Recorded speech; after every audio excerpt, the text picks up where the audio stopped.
Bonjour à tous, on se retrouve dans une nouvelle vidéo. Cette vidéo est une vidéo annexe à ma vidéo héberger un serveur mail sur un NAS Synology que j'ai faite il y a quelques mois. Alors si je fais cette vidéo, c'est tout simplement parce que j'ai reçu des mails de personnes m'indiquant qu'ils avaient des problèmes avec Mail Server de Synology. J'ai donc fait mes recherches et j'ai trouvé comment résoudre différents problèmes. Euh, donc je fais cette vidéo pour vous aider à résoudre des problèmes si vous en avez. Alors dans cette vidéo, on va d'abord ajouter quelques vérifications, quelques protocoles de vérification à notre serveur mail. On va ajouter le protocole SPF, DKIM et DMARC. Et par la suite, ensuite, si vous avez des problèmes avec tout ce qui est nom de domaine de Microsoft, si vous n'arrivez pas par exemple à envoyer des mails à une adresse email @outlook, @hotmail ou @live, etc., et que vous recevez un mail de ce type, comme vous voyez à l'écran, et bien cette vidéo, à la fin de vidéo, je vous expliquerai comment résoudre ce problème. Je précise également que sur Gmail, on peut directement voir si une adresse, une adresse email a effectué ces vérifications-là, car quand vous recevez un email et que à côté du titre sur votre téléphone par exemple, il y a un point d'interrogation à la place d'une lettre, ça veut dire que c'est une adresse email suspecte qui n'a pas fait ces vérifications, donc comme vous pouvez le voir à l'écran. Donc on va tout de suite commencer. Première chose à faire est vous rendre sur votre NAS. Vous vous rendez sur serveur de messagerie. Ensuite, vous allez dans non, c'est dans sécurité. Là, vous allez dans authentification. Vous allez cocher activer la vérification SPF. Ensuite, vous allez cocher la case activer DKIM. Et ensuite, si ici vous n'avez pas de clé de générer, vous cliquez bien sûr sur générer une clé. Moi, je vais en générer une nouvelle. Et vous cochez pour finir activer des marques. Donc ces trois protocoles de vérification qui servent à vérifier l'authenticité des mails pour par exemple prouver que vous n'êtes pas des spams, etc. Donc une fois que c'est fait, vous faites OK pour prendre en compte les modifications. Voilà.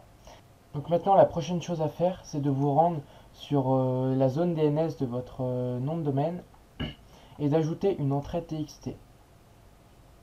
Où est-ce qu'il est? Il est là. Alors on va commencer par ajouter la première vérification. Donc en sous-domaine, vous ne mettez rien. En TTL, vous mettez personnalisé et vous mettez à 600. Et ensuite, en valeur, vous allez mettre quelque chose de précis. Vous mettez entre guillemets V égale.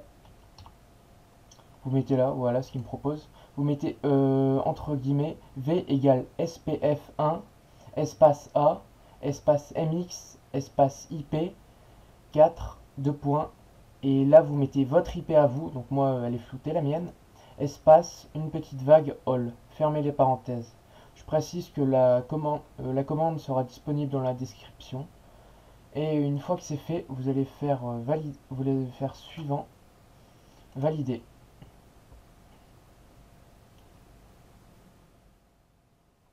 Maintenant, on va ajouter une nouvelle entrée. Cette fois-ci, ça sera une entrée TXT encore. Et là, vous allez mettre mail key.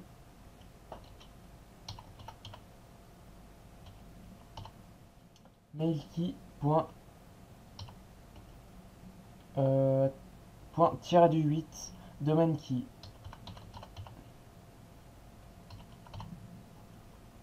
Ensuite, en TTL, vous laissez par défaut.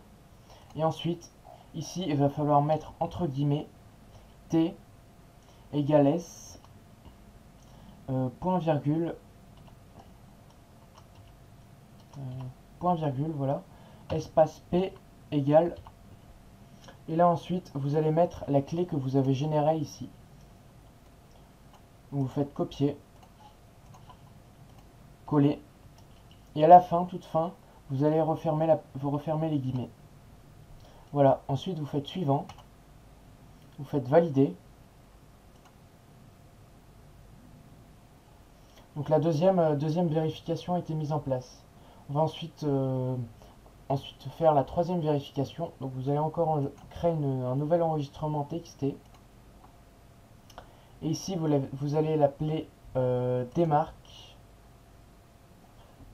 Que je dise pas de bêtises. Non, vous allez l'appeler -8 démarque. Comme ceci. Donc là, bien sûr, votre nom de domaine. Après. Et ensuite, en TTL, vous laissez par défaut. Et ensuite, en valeur, vous ouvrez les guillemets. Vous mettez V égale démarque en majuscule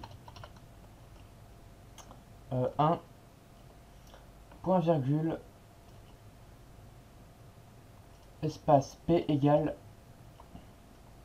non. Et vous refermez les guillemets. Ensuite, vous allez faire suivant, valider. Et maintenant, voilà, les trois vérifications sont faites. Donc par exemple, ces vérifications aident pour beaucoup de choses.